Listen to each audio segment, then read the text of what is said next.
G. Kelly Dixon here, Mogul Ambition. I'm giving you 5 ways to stop a foreclosure right now. If you're in foreclosure, somebody you know that's in foreclosure, this is a must-see video.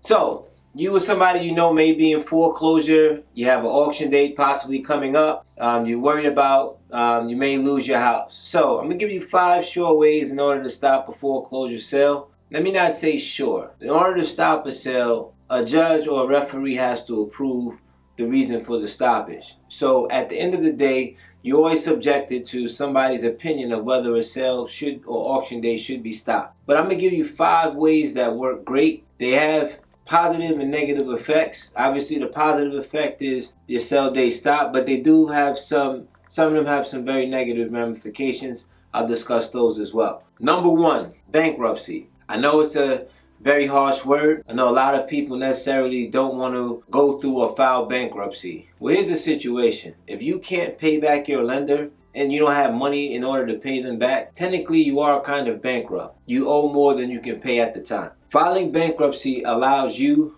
to get your affairs in order, to get your finances in order, and to present them to the judge. So once you file for bankruptcy, you're not officially bankrupt just yet. The court gives you 30 days in order to kind of figure out and get your finances together to see if this is what you really want to do. In the meantime though, the foreclosure is actually going to get stopped. So bankruptcy is an excellent option. Even if you don't officially file bankruptcy or don't finish the process, it is a way to slow down the foreclosure process and at least give yourself a little bit more time. Here's a negative thing about bankruptcy. When you initially file bankruptcy, you may have some issues with your creditors. They may lower your credit cards even if you don't continue it and go through with it. So here's how bankruptcy works. When you file bankruptcy, the court's going to give you 30 days to get your affairs in order, approximately 30 days to get your affairs in order, and then you have to bring it back to court and have to basically go and figure out why you're filing bankruptcy.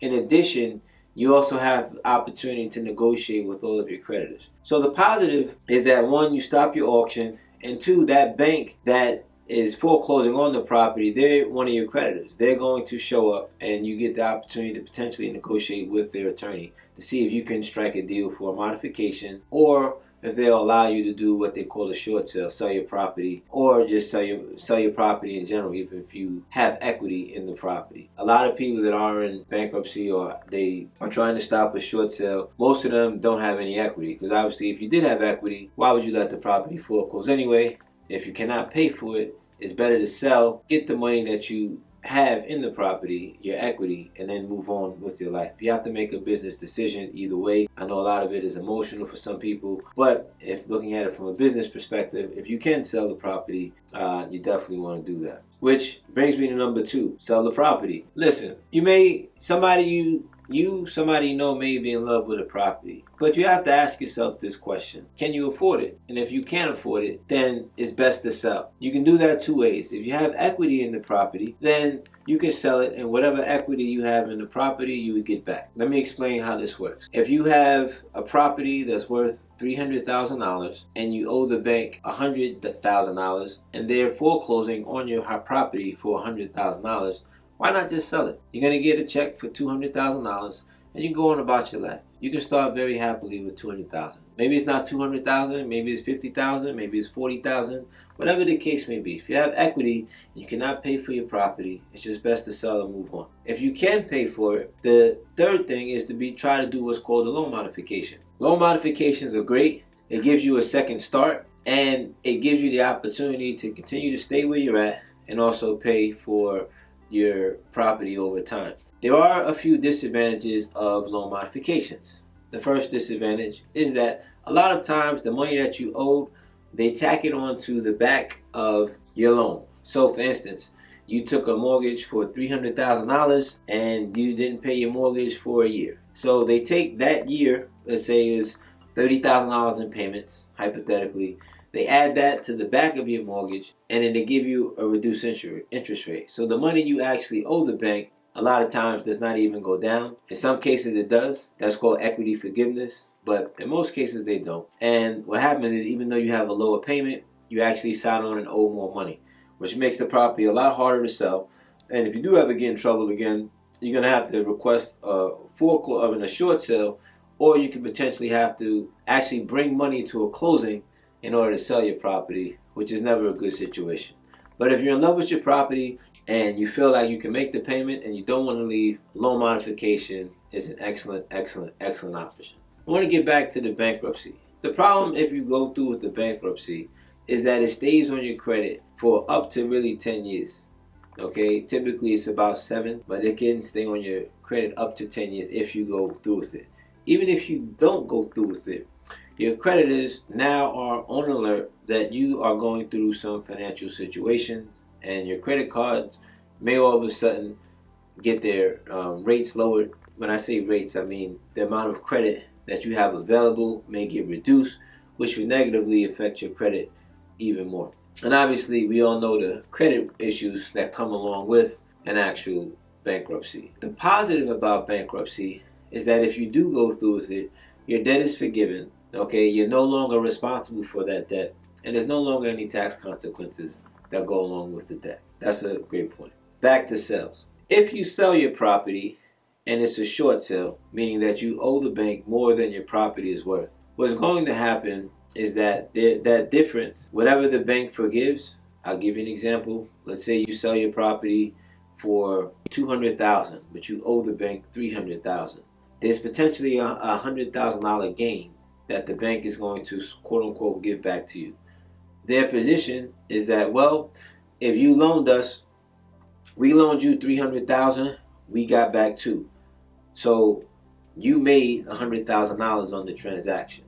Now, that difference, that between the 300 and the 200,000 that they write off and give back to you, is called a deficiency judgment. Now, the law is that IRS rule is that deficiency judgment goes against you or counts as income to you. So if you have an $80,000 job and you have this deficiency judgment, instead of making $80,000 for the year, now you made $100,000 for the year, and you have to pay taxes accordingly. Now, I'm not an accountant, but most accountants, they know how to get out of you paying that tax through a little loophole. It's really a solvency loophole. I'm not an accountant. I'm not here to give legal advice, but there is a way around having to pay that if you can prove insolvency. But it's something you'd want to talk to your accountant about in order to structure that. So if you are facing a short sale, that there aren't any tax consequences because of it. The order to show cause. This is a great way because you don't file bankruptcy. There are no negative effects on your credit. I mean, if your property is in foreclosure, your credit is very negatively being affected, by the way. But this doesn't give your credit any additional stress. Order to show cause does involve an attorney. Typically, you can do it yourself, but I highly recommend you using an attorney.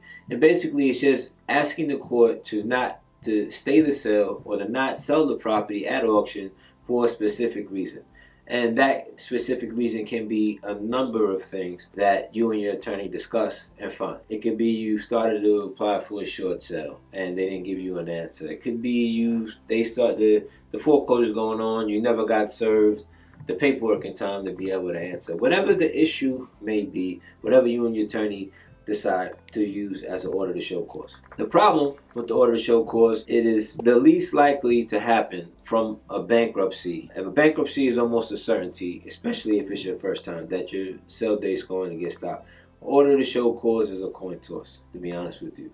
It's up to a judge to accept or reject the order to show cause. And they do get rejected often, and they do get accepted often. Either way, it's a coin toss. Even worse, your attorney is probably going to charge you a decent penny in order to do it. Typically, well over $1,000, probably double that in most cases. So, although it does protect you from filing a bankruptcy and additional credit woes, it is one of the ones that's a 50-50 chance, and you have to make sure and speak with your attorney to make sure you have a decent case. Also, attorneys typically need time in order to do that. You can file a bankruptcy the day of your auction and stop it. In order to show cause, you typically need to give an attorney a reasonable amount of time in order to create all that paperwork, and that usually take about a week to do so they can file that motion. And get you an answer in time, whether it's a yes or no, before the auction date. You don't want to find out the morning of the auction that your file got denied. So at least a week minimum will give the attorney enough time to submit it and get an answer, and give you enough time to maybe try another method in order to stop your sale date in case the order to show cause does not go through. The fifth way in order to stop a foreclosure is you can actually bankrupt an entity that owns a portion or whole all of a property. So if you had an entity that owned the property and they owned 50%, 25% of the property, that entity could file bankruptcy, and that would actually stop a foreclosure sale date. Now, the beautiful part about this is the entity would file bankruptcy. It doesn't affect the person behind the entity or the person that owns that entity. So the person that owns that entity, they wouldn't personally be on the hook for a bankruptcy. But the entity would actually be on the hook for the bankruptcy, but it wouldn't affect the person personally. And it has the same effect of actually stopping a foreclosure sale as is filing a personal bankruptcy. So the entity, however, needs to be insolvent, and the entity has to be in a position where they can't pay back the mortgage. And in that case, they do have a legitimate argument to do so. Now, whether the entity continues to go through with the bankruptcy or they don't go through with it, that's really up to the entity and the entity's owner.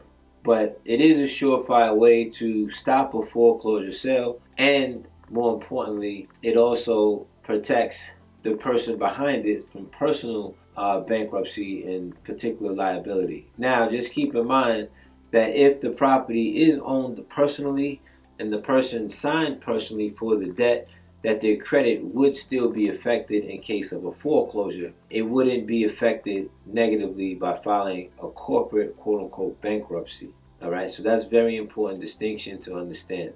All right, so a corporate bankruptcy is different than a personal bankruptcy, because corporate bankruptcy doesn't affect the person that owns the entity, whereas a personal bankruptcy affects the person directly. But if a corporation is a ownership and it's the person behind the corporation is personally liable for the debt, if that property does foreclose, that person that's personally liable for that debt is still going to have a foreclosure on their record. So those are 5 ways in order to stop a foreclosure sale. Again, if you can, find a way to pay your bank, find a way to make a deal, find a way to sell your property. Don't let it foreclose. That's the worst case scenario. Again, if you need help, you can always email me, gdixon@anglestone.com or gkellydixon@gmail.com. Feel free to shoot me an email. Any questions you have, gladly respond back. Mogul Ambition, we're out.